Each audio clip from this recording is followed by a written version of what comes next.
Week 2 is officially in the books, and a lot more stuff happened. And so we're now going to be looking forward to week 3 of the 2023 NFL season. And got the same batch of teams as before, or so there should be little issue in figuring out who plays who. Well, there's not going to be much issue at all, but we already know the actual scheduling. But without further ado, let's get on into it. Opening things up for us for Thursday Night Football is the Giants versus the 49ers. Now, the 49ers had the more impressive win of the two, and the Giants, they came back against a tanking Cardinals team, and when they should have lost. So I'm not really impressed by them. Not really impressed. So I have the 49ers beating the Giants on Thursday Night Football to kick off the week. Moving on to the Sunday 1 o'clock batch. We have the Denver Broncos going on the road to take on the Miami Dolphins. And truth be told, the Broncos, they aren't looking too hot right now. It's probably going to be one of those struggle years where they're trying to get adjusted to the Sean Payton playbook. Whereas for the Dolphins, they've looked like the more impressive team. And so, based on their previous results, I'm going to take the Dolphins over the Broncos in this matchup. Wow, New England Patriots versus New York Jets. We're already getting this matchup so soon. And let's be honest, both these teams have had stuff go against them. It's officially the Zach Wilson show for the year in New York, well, New Jersey actually. And the Patriots, they are not looking so hot by an 0-2 start. And given how tough this is supposed to be, I actually have this as my tie of the week.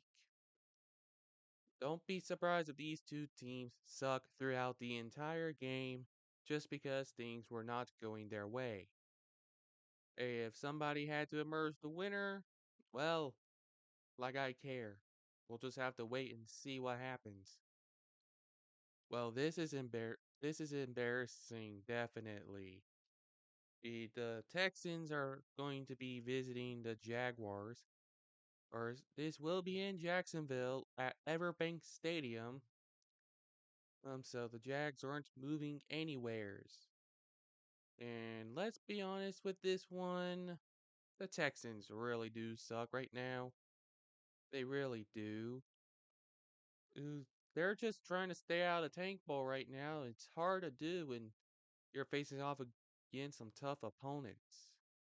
And the Jaguars, despite how sloppy of a game they had, they're still the better team for this matchup.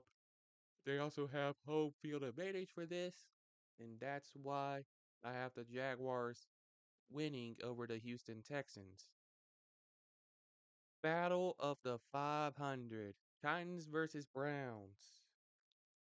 And unfortunate for the Browns fans, they just lost Nick Chubb for the year. And the Titans, well, they're not playing all that well. So they're about evenly matched going in. But I think that home field advantage in Cleveland, combined with how much worse the Titans are getting with their attempt at rebuilding on the fly, is why I think it's going to be the deciding factor for this. The Cleveland Browns win this one and get back on track over the Tennessee Titans. Now we have the Atlanta Falcons taking on the Detroit Lions. This is what did the Lions in last time. This time, however, I think this is what does the Falcons in terms of the playoff picture and such. The Lions are pretty much in their division to lose. Who's and for the Falcons, yeah, there's a lot of stuff going on. Both wins came in close games. To be fair, the Lions did impress people with the Chiefs and kept it close with the Seahawks. And the fact that they'll be back in Ford Field in Detroit is what's going to get the deciding factor. The Lions are going to win over the Falcons as long as Jerome Bogert is not refing this game and as long as they don't make any idiotic decisions. And now we have the New Orleans Saints going into Lambeau to face the Green Bay Packers. And Lambeau Field is a tough place to play at. As so, with the Saints having to go in, they're already facing a tough battle. Also, it's a key reason for my decision here.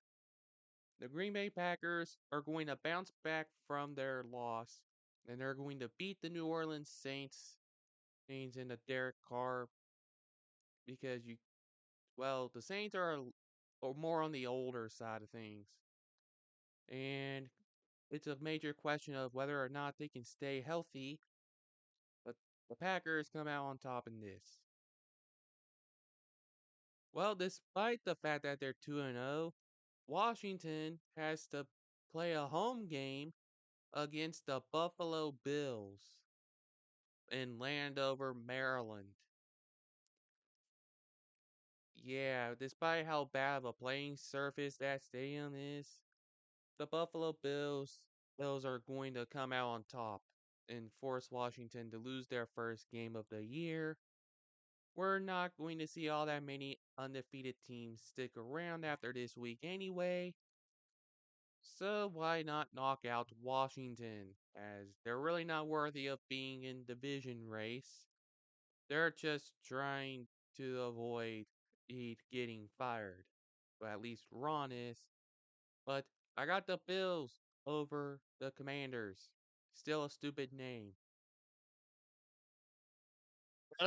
This is gonna be a tough one. Chargers versus Vikings. Oh boy, two winless teams. And what sucks even more is that as they're playing surprisingly well, but yeah, there's really a bunch of surprises going on here. One of these teams need to win their first game and badly because jobs are on the line and such. And honestly, I think this game goes to overtime where the Vikings end up winning on a safety 25-23. Wrapping up the 1 o'clock games, we have the Colts visiting the Ravens. And the Colts are going to Baltimore, or they've been doing this several times already. They're 1-1. Anthony Richardson is likely going to be out for the game, and possibly, which means it's the Gardner Minshew show temporarily. We'll know for sure if Richardson plays or not. But they got face off against an overall somehow better Raven squad despite the injuries.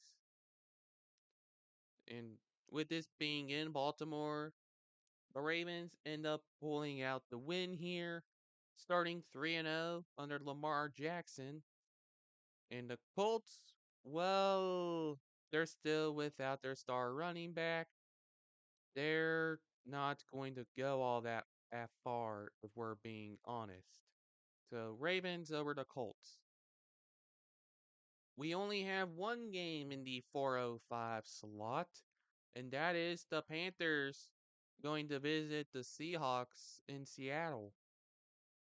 And truth be told, well, the Panthers have been one of those teams this year where they tried to pull off a comeback in the fourth quarter, but it's too little, too late.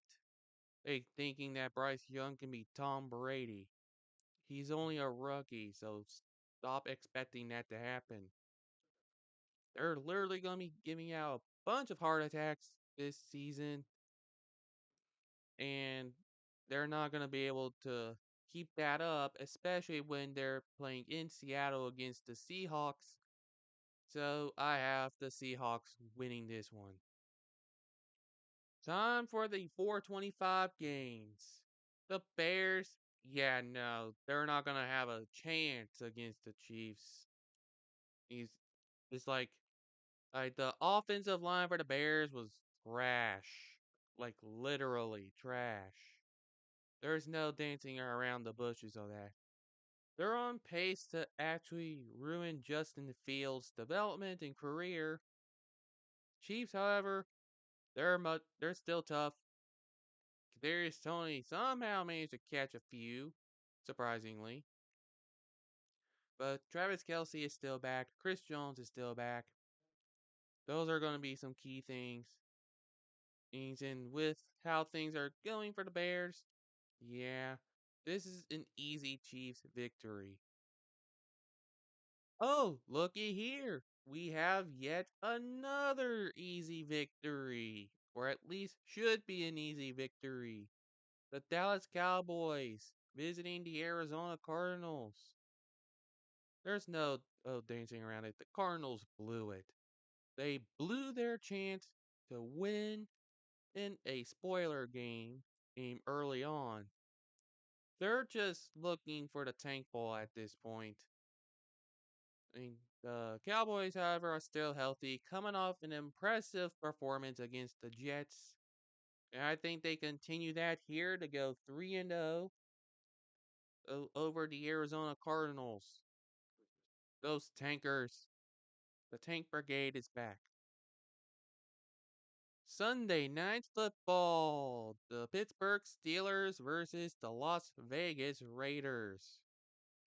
There's the black colored background versus the black colored background.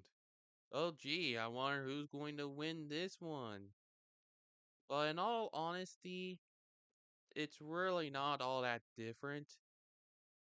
And the Steelers won the last match, celebrating the Immaculate Reception.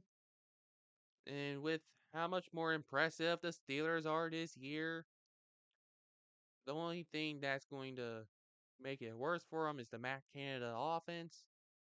But the Raiders still have Josh McDaniels as head coach, which is why I think the Steelers end up winning this game on the road. 2 weeks in a row, we have a Monday Night Football doubleheader, and it's the Eagles visiting the Buccaneers. Sorry, Baker Mayfield. I know you're looking more impressive now, but yeah, your strong start is going to run out of gas here.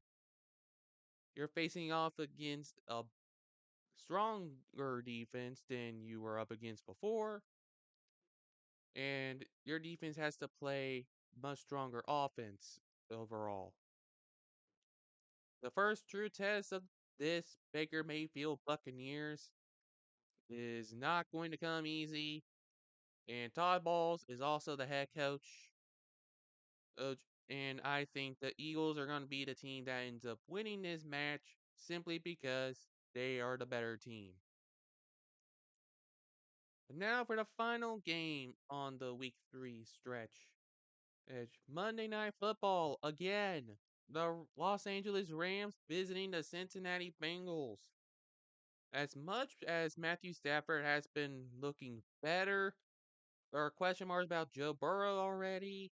But with how much better the Bengals look right now, they're going to be the team that ends up beating the Rams in this matchup.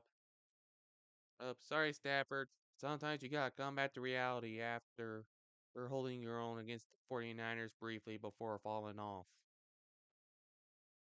Here is an overall look of how things would look in terms of my predictions. Is in you can see that there's a lot of stuff that can be wild going on, but in all honesty, someone's going to be winning in the NFC South. And some of these teams aren't going to be able to do so. It's just that simple. And keep in mind, the Buccaneers have yet to play an interdivision opponent. So we don't know how good they're going to look against the Panthers or the Saints or the Falcons. Falcons just beat the Panthers, so did the Saints. We don't know how they'll play against each other. There's a lot of uncertainties in the NFC South. Now, this is just something I should point out. Thank you all so much for tuning in, and I'm sure you have some questions about these picks, but don't worry about it. We'll get to that eventually. We'll address questions later. But I did go 10-6 on last week's batch, so I'm confident these picks will fare just as well. So thank you all so much for tuning in, and until next time, travel safely.